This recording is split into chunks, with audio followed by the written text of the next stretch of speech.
오늘부터 함께 통독하게 되실 사사기는 총 21장으로 구성되어 있습니다. 사사의 의미는 재판관들, 통치자들, 최고 지도자들 이러한 뜻을 갖습니다. 1장에서 2장까지는 아직 정복하지 못한 가나안 지역의 정복과 정착, 그리고 이스라엘 백성의 우상 숭배에 관한 내용이 나옵니다. 이어지는 3장에서 16장까지는 각 사사들의 활약과 업적이 기록되어 있고, 마지막으로 17장에서 21장까지는 미가의 우상 숭배와 기브아 사람들의 범죄가 기록되어 있습니다. 특별히 오늘 함께 통독하게 되실 사사기 1장에서 2장 10절까지의 내용은 이러합니다. 하나님께서 주신 땅을 아직 다 얻지 못한 이스라엘에게는 남은 땅의 완전한 정복과 그 땅의 거룩한 공동체를 세워야 할 과제가 남아 있습니다. 사사기는 이스라엘 백성들이 가나안을 정착한 후에 하나님의 세우심을 받은 사사들에 의해 다스림을 받던 시대를 기록하고 있습니다. 가나안에 정착한 이스라엘 백성에게 전해진 하나님의 비전은 그 땅에서 하나님의 백성으로서 살아가는 것입니다. 그러나 아직 이스라엘 공동체는 가나안 땅에 완전히 정착하지 못했고 개척해야 할 땅도 많이 남아 있었습니다. 이스라엘 백성들은 각 지파별로 정복 및 개척 사업을 계속하여 추진합니다. 특히 사사기 1장은 유다 지파가 시므온 지파와 협력하여서 함께 싸웠던 일을 기록하고 있습니다. 즉 유다 지파의 개척 사역에 시므온 지파가 동역하고 다시 시므온 지파의 사역에 유다 지파가 동역하기로 한 것입니다. 그 결과 전쟁의 효과는 극대화되었고 어려운 개척 사역도 잘 감당할 수 있었습니다. 사사기 1장 27절에서 36절에는 이스라엘이 아직 쫓아내지 못하여서 가나안에 그대로 머물러 사는 주민들의 이름이 등장합니다. 이들을 모두 쫓아내는 것은 만나 세대들에게 남아있는 중요한 과제였습니다. 이스라엘 백성들이 완전히 정복하지 못한 그 땅에 남아있던 가나안 족속들은 그들에게 가시와 올무가 되고 이스라엘로 하여금 급속하게 가나안 문화와 우상 숭배에 빠져들게 하는 원인이 됩니다. 이러한 내용들을 기억하셔서 통독에 도움이 되시기를 바랍니다. 사사기 1장. 여호수아가 죽은 뒤에 이스라엘 자손이 주님께 여쭈었다. 우리 가운데 어느 지파가 먼저 올라가서 가나안 사람과 싸워야 합니까? 주님께서 대답하셨다. 유다 지파가 먼저 올라가거라. 내가 그 땅을 유다 지파의 손에 넘겨주었다. 그때 유다 지파 사람들이 자기들의 동기인 시므온 지파 사람들에게 제안하였다. 우리와 함께 우리 몫으로 정해진 땅으로 올라가서 가나안 사람을 치자. 그러면 우리도 너희 몫으로 정해진 땅으로 함께 싸우러 올라가겠다. 그리하여 시므온 지파가 유다 지파와 함께 진군하였다. 유다 지파가 싸우러 올라갔을 때에 주님께서 가나안 사람과 브리스 사람을 그들의 손에 넘겨주셨으므로 그들은 베색에서 10,000명이나 무찔렀다. 그곳 베색에서 그들은 아도니 베색을 만나서 그와 싸워 가나안 사람과 브리스 사람을 무찔렀다. 그들은 도망치는 아도니 베색을 뒤쫓아가서 사로잡아 그의 엄지손가락과 엄지발가락을 잘라버렸다. 그러자 아도니 베색은 내가 70명이나 되는 왕들의 엄지손가락과 엄지발가락을 잘라내고 나의 식탁 밑에서 부스러기를 주워서 먹게 하였더니 하나님이 내가 한 그대로 나에게 갚으시는구나 하고 탄식하였다. 그는 예루살렘으로 끌려가서 거기에서 죽었다. 유다 자손이 예루살렘을 치고 점령하여 그곳 주민을 칼로 죽이고 그 성을 불태웠다. 그 다음에 유다 자손은 산간지방과 네겝지방과 낮은 지대로 내려가서 거기에 사는 가나안 사람과 싸웠다. 또 유다 자손은 헤브론에 사는 가나안 사람을 쳤다. 헤브론은 전에 기럇 아르바라고 불리던 곳이다. 거기에서 그들은 세세와 아이만과 달메를 무찔렀다. 거기에서 그들은 드빌 주민을 치러 갔다.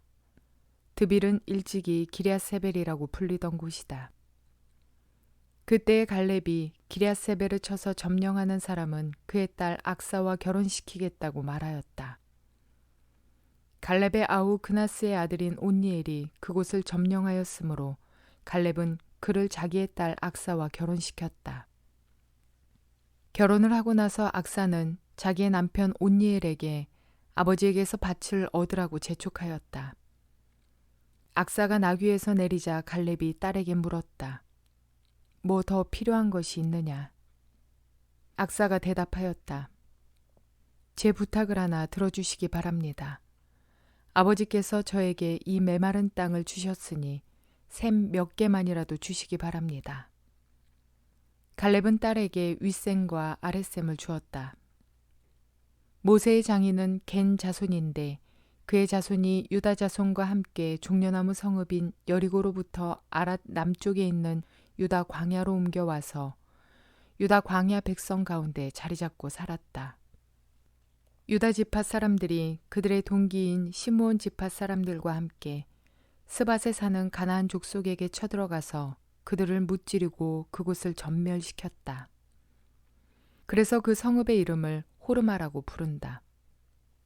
또 유다 지파 사람들은 가사와 그 지역 일대와 아스글론과 그 지역 일대와 에그론과 그 지역 일대를 점령하였다. 주님께서 유다 지파 사람들과 함께 계셨으므로 그들은 산간 지방을 차지할 수 있었다. 그러나 낮은 지대에 살고 있는 거민들은 철병거로 방비하고 있었기 때문에 쫓아내지 못하였다. 그들은 모세가 명령한 대로 헤브론을 갈렙에게 주었다. 갈렙은 거기서 아낙의 세 아들을 쫓아냈다. 그러나 베냐민 자손이 예루살렘에 사는 여부스 사람을 쫓아내지 못하였으므로 여부스 사람이 오늘날까지 예루살렘에서 베냐민 자손과 함께 살고 있다. 요셉의 집안 역시 베델을 치러 올라갔다. 주님께서 그들과 함께 계셨다. 요셉 가문이 베델을 정찰하였는데 그 성읍 이름이 전에는 루스였다. 정찰병들이 그 성읍에서 나오는 한 사람을 붙들고 말하였다. 성읍으로 들어가는 길이 어디인지 알려주십시오. 은혜는 잊지 않겠습니다. 그 사람들이 정찰병들에게 성읍으로 들어가는 길을 일러주니 그들은 그리로 가서 그 성읍을 칼로 무찔렀다. 그러나 그 남자와 그의 가족은 모두 살려보냈다. 그 사람이 헷 사람들의 땅으로 가서 한 성읍을 세우고 그 이름을 루스라 하였는데 오늘날까지도 그 이름으로 불린다. 므낫세 지파가 벳산과 그 주변 마을들과 다아낙과 그 주변 마을들과 돌과 그 주변 마을들과 이블르함과 그 주변 마을들과 무깃도와 그 주변 마을들에 사는 주민을 몰아내지 못하였으므로 가나안 사람들은 그 땅에서 살기로 마음을 굳혔다. 그런데 이스라엘 백성은 강성해진 다음에도 가나안 사람을 모조리 몰아내지 않고 그들을 부역군으로 삼았다. 에브라임 지파가 게셀에 사는 가나안 사람을 몰아내지 못하였으므로 가나안 사람이 아직도 게셀에서 그들 가운데 섞여 살고 있다. 스불론 지파가 기드론의 주민과 나알롤의 주민을 몰아내지 못하였으므로 가나안 사람들이 그들 가운데 살면서 부역군이 되었다. 아셀 지파는 악고의 주민과 시돈의 주민과 알랍과 악십과 헬바와 아벡과 르홉의 주민을 몰아내지 못하였다. 아셀 지파가 그 땅의 주민인 가나안 사람과 섞여 산 까닭은 그들을 쫓아내지 못하였기 때문이다. 납달리 지파는 벳세메스 주민과 베다낫 주민을 몰아내지 못하고 그 땅의 주민인 가나안 사람과 섞여 살면서 벳세메스와 베다낫 주민을 부역군으로 삼았다. 아모리 사람은 단 지파 자손을 힘으로 산간 지방에 몰아넣어 낮은 지대로 내려오지 못하게 하였다. 그리고 아모리 사람은 헤레스 산과 아얄론과 사알빔에 살기로 마음을 굳혔으나 요셉 가문이 강성하여지니 그들은 요셉 가문의 부역군이 되었다. 아모리 사람의 경계선은 아그라빔 비탈에 있는 바위에서부터 그 위쪽이다. 사사기 2장. 주님의 천사가 길갈에서 복임으로 올라와서 이렇게 말하였다. 나는 너희를 이집트에서 이끌어내었고 또 너희 조상에게 맹세한 이 땅으로 너희를 들어오게 하였다. 내가 너희에게 말하기를 나는 너희와 맺은 언약을 영원히 깨트리지 않을 것이니 너희는 이 땅의 주민과 언약을 맺지 말고 그들의 단을 헐어야 한다. 그러나 너희는 나의 말에 순종하지 않았다. 너희가 어찌하여 이런 일을 하였느냐? 내가 다시 말하여 둔다. 나는 그들을 너희 앞에서 몰아내지 않겠다. 그들은 결국 너희를 찌르는 가시가 되고 그들의 신들은 너희에게 우상을 숭배할 수밖에 없도록 올가매는 올무가 될 것이다. 주님의 천사가 온 이스라엘 자손에게 이 말을 하였을 때에 백성들은 큰 소리로 울었다. 그래서 그들이 그 장소의 이름을 복임이라 부르고 거기에서 주님께 제사를 드렸다. 여호수아가 모인 백성을 흩어보낸 뒤에 이스라엘 자손은 각각 자기가 유산으로 받은 땅으로 가서 그 땅을 차지하였다. 온 백성은 여호수아가 살아있는 동안 주님을 잘 섬겼다. 그들은 여호수아가 죽은 뒤에도 주님께서 이스라엘에게 베푸신 큰 일을 모두 눈으로 직접 본 장로들이 살아있는 동안에는 주님을 잘 섬겼다. 주님의 종인 눈의 아들 여호수아는 110살에 죽었다. 그리하여 그들은 그가 유산으로 받은 땅의 경계선 안 에브라임 산간 지방인 가하스산 북쪽 딥낫 헤레스에 그를 묻었다. 그리고 그 세대 사람들도 모두 죽어 조상들에게로 돌아갔다. 그들이 죽은 뒤에 새로운 세대가 일어났는데 그들은 주님을 알지 못하고 주님께서 이스라엘을 돌보신 일도 알지 못하였다.